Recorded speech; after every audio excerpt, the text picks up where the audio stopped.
कभी वजाइना देखी है मां से निकलने के बाद? और अपने पकड़ लीजिए तुरंत। और would you join in once and stop it forever? Join in what the fuck, Ramjo? Freedom of speech, freedom of expressions यानी बोलने का अधिकार, अभिव्यक्ति की स्वतंत्रता जो हमें भारत के संविधान से मिला है। और ऐसे कई अधिकार हमको अपने संविधान से मिले जरूर हैं, लेकिन संविधान से मिली आज़ादी या इनमें लगाम ना होने की वजह से आज न जाने कितने कंटेंट क्रिएटर्स पैसा कमाने के लिए किसी भी हद तक जा सकते हैं। कोई गंदी बात करके हिट हो रहा है तो कोई गालियां देके और कोई जिस्म दिखाकर। वैसे तो ये मुद्दा जिसकी मैं बात कर रहा हूं या बात करने जा रहा हूं, ये टॉपिक भारत में काफी हार्ड टॉपिक है। और आगे बात बढ़ाऊं उससे पहले जरा एक बार इस क्लिप को देखिए। Watch your parents have sex every day for the rest of your life. ये एक शो का वीडियो क्लिप है। इस शो का नाम है इंडिया गॉट लेटेंट। ये समय रैना है इस तथाकथित शो के निर्माता। ये हैं फेमस यूट्यूबर रणबीर अलाहाबादिया। और ये मैडम, जरा इनकी भी एक क्लिप है, वो भी देख लीजिए। कभी वजाइना देखी है मां से निकलने के बाद? पति परमेश्वर चाहिए मुझे, बताओ कहाँ से मिलेगा? 6 फुट 4 इंच भाई ये तो उसी पे डोरे मार रही है सीधे भाई। और नीचे से मिनिमम 6 इंच। इनका नाम है अपूर्वा मखीजा। इंस्टाग्राम पर द रेबल किड के नाम से इनकी प्रोफाइल है। इनकी बेहूदगी है कि रुकने का नाम ही नहीं ले रही है, लेकिन इस बेहूदगी को बढ़ावा देने के पीछे उन सपोर्टर्स का भी हाथ है जो आंख बंद कर ऐसे वाहियात और बेशरम लोगों का सपोर्ट करते हैं। ये सो कॉल्ड सोशल इन्फ्लुएंसर ने ऐसी गंद मचा रखी है जिसका कोई भी जवाब नहीं। मतलब हद है, जिसको देखो वही इस नंगेपन के पीछे भागा जा रहा है। इंस्टाग्राम पर तो जैसे फीमेल्स को अपना जिस्म दिखाने की कोई रेस चल रही हो। जो जितना जिस्म दिखाएगा वो उतना ज्यादा वायरल होगा, जो जितना वल्गर कंटेंट बनाएगा उसकी पॉपुलैरिटी उतनी ज्यादा होगी। भाई ये एक ट्रेंड बनता जा रहा है। अगर समय पर इसे कंट्रोल नहीं किया गया तो आने वाला समय बहुत ही बुरा होगा। फिलहाल सब फ्रीडम का ही फायदा तो है जो आज ये लोग उठा रहे हैं, क्योंकि हमारे यहाँ आज़ादी तो मिली है, पर ऐसे नीच लोगों पर लगाम लगाने के लिए ना ही कोई सजा है, ना ही कानून, ना ही कोई अश्लीलता नियंत्रण कानून बना। ऐसे फुहरता को कहते हैं या स्टैंड अप कॉमेडी। इनके गंद भरे कंटेंट पर लोग हंसते हैं, एंजॉय करते हैं, ताली बजाते हैं। इनके जैसे सैकड़ों ऐसे लोग हैं जो ये सब करके बस पैसा फेम कमाना चाहते हैं। इनके लिए इन्हें क्यों ना भारत की सभ्यता, संस्कृति और संस्कार का गला ही घोटना पड़े। कॉमेडी के नाम पर नंगापन, अश्लीलता, यही है कॉमेडी। इन्हें तो बस कंटेंट चाहिए वायरल होने के लिए।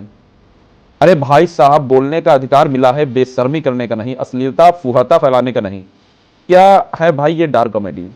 अच्छा तो शायद जो ये अपने माँ बाप का वो देखने के लिए जो शब्द बोल रहा है, वो लड़की अपूर्वा जो पति परमेश्वर का वो हाइट देखने को बोल रही है, ऊपर नीचे का, वैसे तो वो वर्ड्स तो मैं फिलहाल खुलकर नहीं बोल सकता, पर शायद वही होती होगी डार्क कॉमेडी। जो भी इन्होंने माता पिता के बारे में बोला है और एक कंटेस्टेंट से बोला कि 2 करोड़ दूंगा आके मेरा ब्ला, उसके बाद पूरे शो में न जाने कितनी बार माँ बहन की गालियां देना और ऐसे कई वर्ड्स जो शायद बोलना या कहना हमारे लिए तो मुमकिन नहीं है। पर मेरी नज़रों में तो ये कॉमेडी नहीं हो सकती है, पर शायद कुछ लोगों को इसमें मज़ा ज़रूर आता है। उनको भी ये सब करना अच्छा लगता है। शायद उनको ये सब करके ये लगता है वो अपना एक स्टेटस मेंटेन कर रहे हैं। अगर हम स्पष्ट शब्दों में कहें तो यह नीचता की पराकाष्ठा है। ये सिर्फ इन निकम्मों की कमी नहीं, कहीं ना कहीं इनकी परवरिश में भी कमी रही होगी। आज पूरा देश इन तीनों पर थूक रहा है। हो सकता है कुछ बेशर्म लोग इनका साथ दें, पर मेरा उन सभी पेरेंट्स से अपील है कि अपने बच्चों को इन सब से जरूर दूर रखें। ऐसे सोच को अगर आपके बच्चे या आप पसंद करते हैं तो फिर इनमें और आप में भी कोई अंतर नहीं है। इन तीनों चेहरों को आपने कई बार देखा होगा। कहने को तो तीनों कंटेंट क्रिएटर हैं, इन्फ्लुएंसर हैं, मिलियंस में इनके फॉलोअर हैं, काफ़ी नामी है, काफ़ी पैसा भी छापा है, लेकिन अब ये तीनों बदनाम हैं। अब बारी बारी से इनका परिचय करवाते हैं। ये जो शख्स है जिसको आप देख रहे हैं, इसका नाम है रणबीर अलाहाबादिया। सोशल मीडिया पर काफ़ी फेमस भी है। इनका यूट्यूब चैनल है जिसका नाम है बियर बाइसेप्स। इनके यूट्यूब चैनल पर 8.26 मिलियन सब्सक्राइबर भी हैं। जितना ये मशहूर हुए हैं अपने काम को लेकर, न जाने कितने पॉडकास्ट, फिर वो एक्टर्स हों या मिनिस्टर्स हों। और रणबीर अपने अच्छे काम के दमखम पर अपनी एक इमेज बनाई, पर यह झूठी इमेज तब खत्म हो जाती है जब इनका घिनौना रूप सामने आता है। साफ सुथरा या गोरा चिट्ठा दिखने से सुंदर नहीं होता कोई व्यक्ति। अंदर ही अंदर ये कितने काले हैं, कितने घिनौने हैं, ये इन्होंने समय रैना के शो में बता दिया, जो आज दुनिया के सामने है। इस आदमी के भीतर कितनी अश्लीलता भरी है, इसको ना अपने माँ बाप का ख्याल है, ना समाज का ख्याल है, ना ही उन फॉलोअर्स का ख्याल है जिन्होंने इसकी अच्छाई को देखते हुए शायद इस मुकाम पर पहुंचाया हो। इस आदमी ने मानो शर्म हया सब घोट कर पी लिया हो। एक कंटेस्टेंट से यह व्यक्ति सवाल करता है कि क्या वह अपने माँ बाप को डॉट डॉट करते देखा है। इससे भी आगे बढ़कर नीचता की पराकाष्ठा तब होती है जब उनसे कहता है क्या वो उसमें शामिल होना चाहेगा। ये बातें सुनकर भी गुस्सा आ रहा है और शर्म भी, पर शायद इस व्यक्ति को ये बोलते, ये कहते न शर्म आई न घिन आई, बल्कि ठहाके लगाकर हंसी जरूर आ रही थी। और उन बेशर्म लोगों को भी शायद ये सुनकर अच्छा लग रहा था जो इस बेहुदे व्यक्ति की इस बात पर तालियां ठोक रहे थे।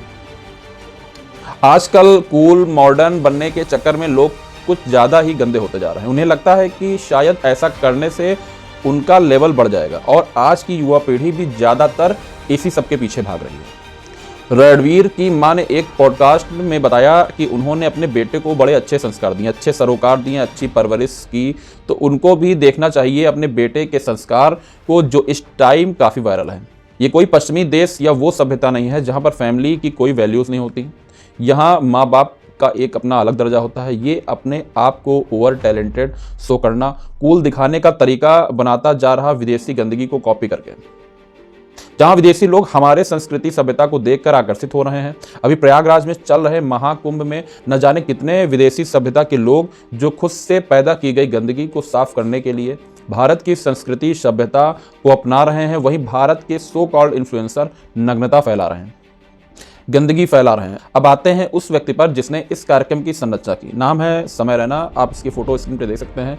जम्मू कश्मीर से ये बिलोंग करते हैं, अच्छे खासे पढ़े लिखे भी हैं और इनके पिताजी जो कि एक वरिष्ठ पत्रकार भी हैं। 2019 में famous OTT platform Amazon Prime videos के stand up comedy show Comicstaan का दूसरा सीजन जीता था, जिसके बाद से समय रैना मशहूर होते हैं और धीरे धीरे इनकी कॉमेडी वीडियोज आती हैं जिसमें खुद का ही मजाक बनाते थे। फिर धीरे धीरे इनका ग्राफ डाउन होने लगा। इन्होंने नीचपन को ही अपना लिया और फिर कॉमेडी के नाम पर अपने माँ बाप, नाना नानी सबको बेच डाला।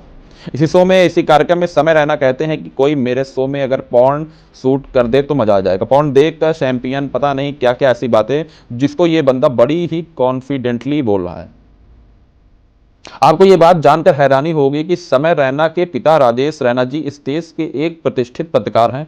अब वो इसे देखकर कैसे ट्रीट कर रहे हैं या उनकी क्या प्रतिक्रिया होगी, ये तो वक्त बताएगा। अब बात करते हैं तीसरे शख्स की, जिनका नाम है अपूर्वा मखीजा। ये मोहतरमा खुद को इन्फ्लुएंसर कहती हैं, पर इनको अराजकता की निर्विवाद क्वीन कह सकते हैं।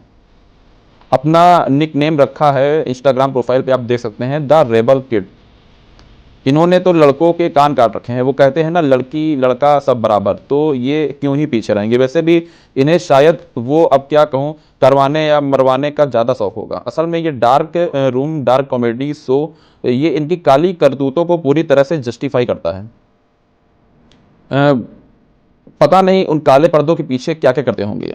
स्टैंड अप कॉमेडी या डार्क कॉमेडी, ये एक नया अड्डा खोला गया है जिसका नाम है इंडिया गॉट टैलेंट। शो की थीम ही गाली है, गंद भरी बातें। जो जितनी नंगाई करेगा, जितनी फुहरता को पार करेगा, उतनी ज्यादा उसको प्रसिद्धि मिलेगी। जब तक इन जैसे लोगों के लिए कड़ा कानून नहीं आ जाता, तब तक ऐसे लोग समाज में गंदगी, फुहरता फैलाते रहेंगे। समय रहते ही सरकार को इस गंदगी को रोकने के लिए एक सख्त कानून बनाना चाहिए। धीरे धीरे फिल्मों में, खासकर वेब सीरीज में, गाली कल्चर जो बढ़ता जा रहा है, रिश्तों की मर्यादा तार तार हो रही है, मर्यादाओं का हनन हो रहा है। सोशल मीडिया प्लेटफॉर्म जिसने इंस्टाग्राम से लेकर यूट्यूब तक, इन लोगों ने नरक मचा रखा है। इंस्टाग्राम अगर आप खोलेंगे और अगर आप रील स्क्रॉल करने लगेंगे तो आपको इंस्टाग्राम पर दिख जाएगा कि ये कैसा कल्चर चल रहा है। ये घटिया कंटेंट सिर्फ पैसा कमाने के लिए परोसा जा रहा है, पर इसकी रोकथाम के लिए अब कानून बनना और उसका सख्ती से पालन करना बहुत जरूरी है। अश्लीलता रोकने के लिए कोई कठोर कानून ना है, ना ही सोशल मीडिया को कंट्रोल करने के लिए कोई कानून है। मैं आप सभी जो भी इस वीडियो को देख रहे हैं, मैं उन सभी से गुजारिश करता हूं कि वीडियो को ज़्यादा से ज़्यादा शेयर करें और ये आवाज़ उठाएं कि सरकार अश्लीलता को रोकने के लिए कठोर कानून बनाए। माननीय प्रधानमंत्री जी को भी इस मामले को संज्ञान में लेते हुए इस पर कठोर कार्रवाई करवानी चाहिए। जो लोग आज़ादी के नाम पर नग्नता फूहड़ता फैला रहे हैं, गंदगी फैला रहे हैं, उसके रोकथाम के लिए ऐसा सख्त कानून बनाए जिसकी सजा कम से कम 10 साल हो। माननीय सुप्रीम कोर्ट को भी इस मामले में स्वतः संज्ञान लेते हुए कुछ ना कुछ जरूर सोचना चाहिए। आखिर ये एक आगे आने वाला भविष्य को तय करेगा। ऐसी फिल्में, OTT वेब सीरीज, ये शोज कहीं ना कहीं अपराध को भी बढ़ावा दे रहे हैं, हमारे देश की सभ्यता, संस्कृति, सामाजिकता, संस्कार को खत्म कर रहे हैं। मेरी अपील है कि ऐसे सभी कंटेंट क्रिएटर को अनफॉलो करें और उनकी वीडियोस को रिपोर्ट भी करें, जिससे भविष्य में ऐसे किसी भी कंटेंट क्रिएटर को बढ़ावा ना मिले। मैं फिर से सरकार से निवेदन करता हूं कि इस मामले को संज्ञान में लेते हुए तत्काल कठोर कानून बनाए और कठोर से कठोर कार्रवाई करें। Thank you so much.